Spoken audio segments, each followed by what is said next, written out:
வீரயுகநாயகன் வேல்பாரி பாகம் 12. இப்போ நம்ம கபிலர் நம்ம பாரியுடைய மாளிகையினுடைய மேல் மாடத்தில் நின்று பார்த்துக்கிட்டு இருக்காரு. அப்போ அந்த முழு எவ்வியூருமே ஒரு பொன் வண்டு மாதிரி காட்சியளிச்சிருக்கு.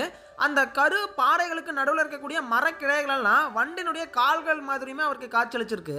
அப்போதான் பின்னாடி இருந்து ஒரு குரல் வருது, யாரா அப்படின்னு சொல்லி திரும்பி பார்த்தா நம்ம பாரி வந்து நிற்கிறாரு. இப்போ நம்ம பாரி கேட்குறாரு, ஆமாம் அந்த உச்சி பாறை மேலே நின்று ஏதோ ஒரு பக்கமாக பார்த்து காண கிடைக்காத காட்சி அப்படின்னு சொன்னீங்களே, அது என்ன அப்படின்னு சொல்லி கேட்க, அப்போ நம்ம கபிலர் சொல்கிறாரு, நான் அந்த உச்சி பாறை மேலே ஏறி நின்ன உடனே எனக்கு ஃபஸ்ட்டு கண்ணில் தெரிஞ்சது என்னன்னா, எந்த ஒரு தடுப்பு சுவருமே இல்லாமல் அழகாக வந்து பார்த்தீங்கன்னா அந்த ஒரு நகரத்தை என்னால் பார்க்க முடிஞ்சுது. ஆமாம், ஏன் வந்து இந்த ஊரில் தடுப்பு சுவரே இல்லை, வெளியிருந்து யாராவது ஆயுதங்கள் எடுத்துகிட்டு போருக்கு வந்தாங்கன்னா தடுப்புச்சுவர் இல்லைன்னா அவங்க வேகமாகவே அரண்மனைக்குள்ளே வந்துடுவாங்கல்ல, அதுக்காகவாச்சும் ஒரு தடுப்புச்சுவர் கட்டியிருக்கணும்ல அப்படிங்கிற மாதிரி கேட்க, எங்களுக்கு இந்த காடு தாங்க தடுப்புச்சுவர், இந்த காட்டின்குள்ள எந்த ஒரு படையுமே எங்களுடைய உதவி இல்லாமல் வரவே முடியாது, நீங்களே தடுமாறி தான் வந்தீங்க, நீளம் தானே கூட்டிகிட்டு வந்தான், அந்த மாதிரி எவ்வளோ பெரிய படையினர் வந்தாலும் எங்களுடைய அனுமதி எங்களுடைய உதவி இல்லாமல் இந்த காட்டுக்குள்ளே நுழைஞ்சு எவ்வியூர் வரைக்கும்லாம் வரவே முடியாது அப்படிங்கிற மாதிரி நம்ம பாரி சொல்லிடுறாரு.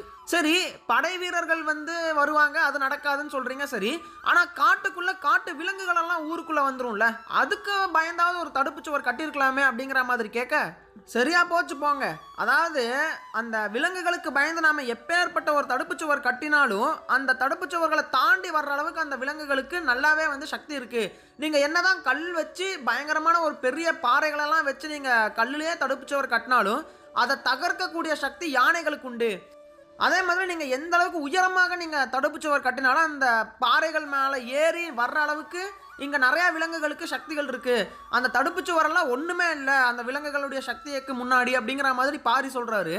சரி, இப்படி தடுப்புச்சுவரே இல்லாமல் எப்படி இவ்வளோ சந்தோஷமாக வாழ்கிறீங்க, இவ்வளோ நாள் வந்துட்டு எந்த ஒரு விலங்குகளுமே உங்களுக்கு வந்து அச்சுறுத்தல் கொடுத்ததே கிடையாதா, காட்டுக்குள்ளேயே வாழ்கிறீங்க, தடுப்புச்சுவரும் இல்லை, எப்படா வாழ்கிறீங்கிற மாதிரி நம்ம கபிலர் கேட்க, அதுக்கு தான் நம்ம பாரி சொல்கிறாரு, அதை கூட யோசிக்காமையா இவ்வளோ குழந்தைகளை நம்ம நாட்டில் வச்சுக்கிட்டு இருக்கோம், தினமும் காலையில் நம்ம குழந்தைகள் எந்திரிக்கிறாங்க, சிரிக்கிறாங்க, விளையாடுறாங்க, எந்த கணமாவது ஒரு விலங்காவது வந்து இதை தாக்கிறாதா அப்படிங்கிற மாதிரி ஒரு கணமும் நம்ம முன்னோர்கள் யோசிச்சிருக்க மாட்டாங்களா, அப்படி யோசிச்சு ஒரு தடுப்புச்சுவர் செஞ்சு வச்சிருக்காங்க அப்படிங்கிற மாதிரியுமே சொல்றாரு. ஆனா அதை நீங்க தடுப்புச்சுவரா ஏத்துக்க மாட்டீங்க அப்படிங்கிற மாதிரியுமே நம்ம பாரி சொல்றாரு. அப்பதான் நம்ம கபிலர் மறுபடியும் அந்த ஊரை நல்லா சுத்தி முத்தி பாக்குறாரு. ஆமா, வீடுகளெல்லாம் கடைசியோட ஒரு எண்டில் இருக்கு அந்த வீடு, அந்த வீட்டுகளெல்லாம் இருந்து கொஞ்சம் தூரம் தள்ளி காடு ஆரம்பிக்குது.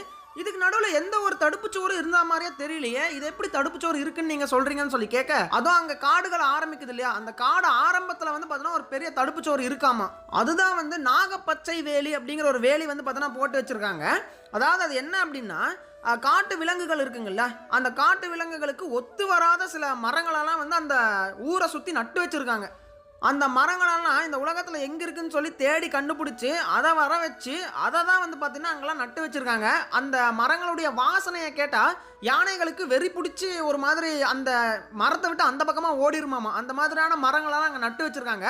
அதுவும் இல்லாமல் விஷத்தன்மையுடைய சில மரங்களையுமே அங்கே நட்டு வச்சுருக்காங்க. அதெல்லாம் வந்து அந்த காட்டு விலங்குகள் அந்த மரத்துக்கிட்ட வந்துருச்சுனாவே அந்த மரத்தை மோந்து பார்த்துட்டோ அல்லது அந்த பழங்களை எல்லாம் மோந்து பார்த்துட்டு இது நம்மளுடைய உணவு கிடையாது, இங்கிருந்தால் நமக்கு ஆபத்துன்னு சொல்லிட்டு மறுபடியும் அதெல்லாம் காட்டுக்குள்ளேயே போயிருமாமா, அந்த மரங்களை தாண்டி நாட்டுக்குள்ளே வராது அப்படிங்கிற மாதிரி அந்த ஊரை சுற்றி அந்த மாதிரி மரங்கள் நிறையா நட்டு வச்சுருக்காங்க. இதுதான் அந்த நாகப்பச்சை வேலி, இந்த வேலையை தாண்டி எப்போவுமே விலங்குகள் வராது அப்படிங்கிற மாதிரி நம்ம பாரி சொல்றாரு. அப்பதான் நம்ம கபிலர் வாயை பொழந்துட்டு பார்க்குறாரு, ஆஹா என்னமா யோசிச்சிருக்காங்க, அதாவது நீங்கள் கரும்பாறைகளை கொண்டு வேலி கட்டினாலும் அதுக்கும் வந்து பார்த்தோன்னா ஏதாவது ஒரு பிரச்சனை வந்துடும் சொல்லி இவ்வளோ அழகா, அதாவது அந்த விலங்குகளை வர வைக்காம பார்த்துக்கிற மாதிரி ஒரு வேலையை யோசிச்சு கட்டியிருக்காங்க பாரு, எவ்வளோ ஒரு அருமையான ஒரு ஊர்ரா இது அப்படிங்கிற மாதிரி வாயை பொழந்து பார்க்குறாரு நம்ம கபிலர். அப்பதான் நம்ம கபிலர் கேட்குறாரு, ஆமாம் ஒரு மரத்தை முகர்ந்து பார்த்தா அந்த யானைகளுக்கே வெறி பிடிக்கும்னு சொன்னீங்கல்ல, அந்த அளவுக்கு அது என்ன மரம், அந்த மரம் வந்து என்ன வாசனை வெளிவருது அப்படிங்கிற மாதிரி கேட்க, அதுதான் வந்து ஏழிலை பாலை அப்படிங்கிற மாதிரி பதில் சொல்கிறார் நம்ம பாரி. அப்படியா, அப்போ அந்த மரத்தை நான் கிட்ட போய் பார்க்கணுமே அப்படிங்கிற மாதிரி கபிலர் சொல்ல, அப்போதான் லைட்டாக சிரிப்புமே வருது நம்ம பாரிக்கு. அதாவது அந்த மரம் யானைகளுக்கு வெறி ஊட்டக்கூடியது மட்டும் கிடையாது, யாராவது அது பக்கத்தில் போனால் அவங்களுக்கு காம உணர்வை அதிகப்படுத்தி விட்டுரும் அந்த மரம், அந்த அளவுக்கு அந்த மரத்தில் ஒரு ஸ்பெஷாலிட்டி இருக்குது அப்படிங்கிற மாதிரி சொல்ல, அதுக்கு நம்ம கபிலர், அடப்பாவி அதனால தான் வந்து நான் அந்த மரத்துக்கிட்ட போய் பார்க்கணும்னு சொன்ன உடனே சிரிச்சியா அப்படின்னு சொல்லி கேட்க, ஆமாம் ஆமாம் அப்படிங்கிற மாதிரி பாரியுமே சொல்கிறாருங்க. இப்போ அவங்க அப்படியே பேசிக்கிட்டு இருக்கும்போது அந்த இடத்த சுற்றி இருள் சூழ ஆரம்பிச்சிருச்சு, அதாவது நைட் ஆக ஆரம்பிச்சிருச்சு. அந்த சமயத்தில் தான் கபிலர் கேட்குறாரு, ஆஹா இரவு வந்தாலே அந்த காம பேச்சுமே வந்துடுது அப்படிங்கிற மாதிரி சொல்ல, அதுக்கு நம்ம பாரி சொல்கிறாரு, இந்த ஏழலை பாலை பற்றி பேசுகிறப்போ இரவு ஏது பகல் ஏது அப்படிங்கிற மாதிரி அவருமே சொல்கிறாரு. அப்போ நம்ம பாரி இன்னொரு விஷயத்தையுமே சொல்கிறாரு, இந்த ஏழிலை பாலை இருக்கு இல்லையா, அந்த மரத்துக்கடியில் தான் முருகனும் வள்ளியும் ஒன்று சேர்ந்தாங்க. முருகன் வந்து வள்ளி அங்கே கூட்டிகிட்டு வந்ததுனால தான் வள்ளியுடைய மனம் மாறுச்சு. ஏன்னா அந்த இடத்துல காமம் உணர்வு அதிகமாக இருக்கும் இல்லையா, அப்போ தான் வந்து பார்த்தோன்னா மனசு மாறுச்சு அப்படிங்கிற மாதிரி சொல்ல, ஓ அப்போ முருகனே வந்து குறுக்கு வழியில் தான் கையாண்டானா அப்படிங்கிற மாதிரி கேட்குறாரு கபிலர். ஆமாம் ஆமாம், அது என்ன அப்படின்னா முருகன் வந்துட்டு வேளிர் குலத்தில் பிறந்தவன், ஆனால் அந்த வள்ளி வந்துட்டு கொடி குலத்தில் பிறந்தவங்க. அந்த கொடி குலத்தில் பிறந்தவங்க வந்துட்டு எப்போவுமே வந்து தன்னுடைய குலத்தை பற்றின பெருமையாகவே தான் பேசிக்கிட்டு இருப்பாங்க. அந்த குலத்துக்கு உண்மையாக இருக்கணும் அப்படின்னு சொல்லி நினைக்கிறவங்க தான். அதனால் என்ன வார்த்தைகள், என்ன ஆசை வார்த்தைகள் நம்ம முருகன் கூறியுமே வள்ளி வந்து கொஞ்சம் கூட இறங்கி வரவே கிடையாது. அதனால தான் வேற வழியே இல்லாமல் அந்த வள்ளியை வந்து இந்த மரத்துக்கடியில் கூட்டிகிட்டு வந்து அதுக்கப்புறமா வந்து ஒன்று சேர்ந்தாங்க அப்படிங்கிற மாதிரி நம்ம பாரி சொல்கிறாரு. அதுவும் இல்லாமல் அந்த வள்ளி அப்படிங்கிற பொண்ணு வந்து அந்த வள்ளிக்கிழங்க பறிக்க போகும்போது அவங்க அம்மாவுடைய வயிற்றில் வலி ஏற்பட்டு அப்போ பிறந்தவ. அதனாலேயே அந்த கொடி குலத்தினாருக்கு அவள் ரொம்ப ஒரு ஸ்பெஷலான ஒரு பொண்ணு. அவங்களும் வந்து அவ்வளோ சீக்கிரம்லாம் இறங்கி வர மாட்டாங்க, வேற வழி இல்லாமல் முருகன் இப்படி பண்ணிட்டான் அப்படிங்கிற மாதிரி சொல்லி முடிக்க, அதுக்கப்புறம் அந்த ஏழிலை பாலை இருக்கு இல்லையா, அது வந்து பெண்மையால் பூக்கக்கூடிய ஒரு மரமா. அதுவும் இல்லாமல் அங்கே ஆண் பெண் 2 பேரும் சேர்ந்து அந்த இடத்துல போனாங்கன்னா 2 பேரையும் ஒரே நேரத்தில் பூக்க வைக்கக்கூடிய ஒரு மரம் அப்படிங்கிற மாதிரியுமே சொல்லி முடிக்கிறாரு.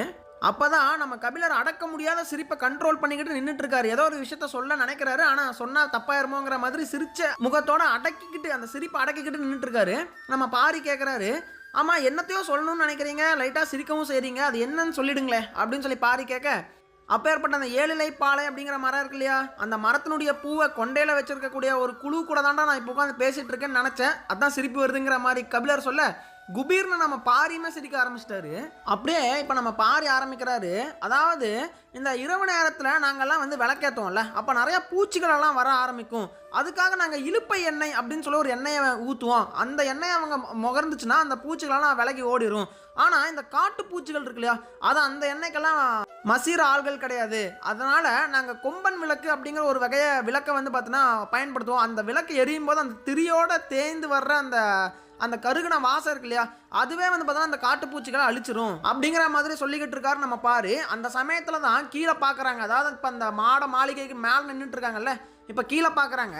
கீழே வந்துட்டு அந்த நிறையா வீரர்களெல்லாம் தீப்பந்தங்களை ஏற்றிக்கிட்டு அந்த ஊர் பூரா சுற்றிக்கிட்டு இருக்காங்க. ஊர் மக்களெல்லாம் வந்து பார்த்தோன்னா கையில் விளக்குகளை ஏற்றிக்கிட்டு அதை பற்ற வைக்காம ஒரு இடத்துல நின்று வெயிட் பண்ணிக்கிட்டு இருக்காங்க.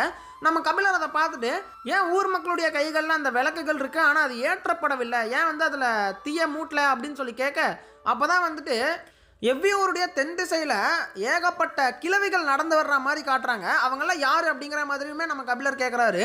அப்போ தான் நம்ம பாரு சொல்கிறாரு, அவங்கெல்லாம் தான் வந்துட்டு குலநாகினிகள். அவங்கெல்லாம் வந்து இந்த கொம்பன் விளக்கு, எல்லாருடைய கைகள்லையும் கொம்பன் விளக்கு இருக்கு இல்லையா, அந்த விளக்கு அந்த நாகினிகள் தான் வந்து ஏற்றுவாங்க. அவங்களுக்காக தான் இவங்கெல்லாம் காத்துக்கிட்டு இருக்காங்க அப்படிங்கிற மாதிரி சொல்ல, இப்போ குலநாகினிகளுமே வந்து அங்கிருந்து வராங்க. அதாவது குலநாகினி அப்படிங்கிறது அவங்க கும்பிடுற ஒரு தெய்வம், சுற்றி இருக்கிறவங்கலாம் நாகினிகள். ஓகேங்களா, அவங்கெல்லாம் இப்போ அந்த விளக்கை ஏற்றுறதுக்காக வராங்க. அப்படியே சாமி ஆடிக்கிட்டே வராங்க. வந்தவங்க அப்படியே லைனாக ஒவ்வொரு விளக்கா ஏற்றுறக்க ஆரம்பிக்கிறாங்க. அப்போ நம்ம பாரி, சரி அவங்களாம் வந்துட்டாங்கல்ல, குலநாயகர்கள் வந்துட்டாங்கல்ல, சரி வாங்க நம்ம கீழே போய் என்ன நடக்குதுன்னு பார்க்கலாம் அப்படின்னு சொல்லிட்டு இப்போ நம்ம பாரியும் கபிலரும் கீழே இறங்கி வராங்க. அப்படி வரும்போது நம்ம பாரி சொல்லிக்கிட்டே வராரு, இந்த மாதிரி அந்த குலநாகினிகள் தான் இந்த நாகப்பச்சை வேலி அப்படின்னு சொன்னேன் இல்லையா, அந்த நாகப்பச்சை வேலியை பாதுகாக்கிறவங்க இவங்க தான். இவங்களால தான் அது முடியும், அது பெண்களால் மட்டும்தான் கண்டிப்பாக முடியும். ஆண்களெல்லாம் வந்து காட்டுக்குள்ளே இறங்கி வேட்டையாடுறதுக்கும் அப்புறம் வேற ஏதாவது இனத்தினர் நம்மளை தாக்க வந்து அவங்க கிட்ட இருந்து நம்மளை பாதுகாக்கிறதுக்கும் இதுக்கெல்லாம் தான் ஆண்கள் இருக்காங்களே தவிர மற்ற விஷயங்களுக்கெல்லாம் இந்த ஊரில் பெண்கள் தான் மெஜாரிட்டி அப்படிங்கிற மாதிரி சொல்லிக்கிட்டே வராரு. அதெல்லாம் கேட்டு பயங்கர ஆச்சரியத்தோட பார்த்துட்டு இருக்காரு நம்ம கபிலர். இப்போ அப்படியே கீழே இறங்கி வராங்க. இறங்கி வந்தோடனே அங்கே பயங்கர புகை மூட்டமாக இருக்குது. ஏன்னா தீப்பந்தம் ஒரு பக்கம் ஏற்றி வச்சுருக்காங்க, ஒரு பக்கம் விளக்குகள் எல்லாம் ஏற்றிக்கிட்டு இருக்காங்க. இந்த சமயத்தில் அந்த புகை மூட்டத்துக்கு நடுவில் நம்ம கபிலர் அப்படியே வராரு, அந்த குலநாயகினி தெய்வத்தை பார்த்துடலாமேன்னு சொல்லிட்டு. அப்போ வந்து பார்த்தீங்கன்னா அப்படியே பயங்கர புகை மூட்டம் மூஞ்சில் அடிக்குது. அப்போ அவர் கண்ணை கசக்கிக்கிட்டு தும்மல் வர்றக்க ஆரம்பிக்குது நம்ம கபிலருக்கு. அப்படியே தும்மலாண்டா அப்படின்னு சொல்லிட்டு வர்றப்போ அவருடைய மூக்குக்கு முன்னாடி நிற்கிறாங்க பெரிய விழிகளோட. பார்க்குறமே வந்து பார்த்தீங்கன்னா கையெடுத்து கும்பிடுற மாதிரியான தோற்றத்தில் நம்ம குலநாயகினி தெய்வம் வந்து நிற்குதுங்க.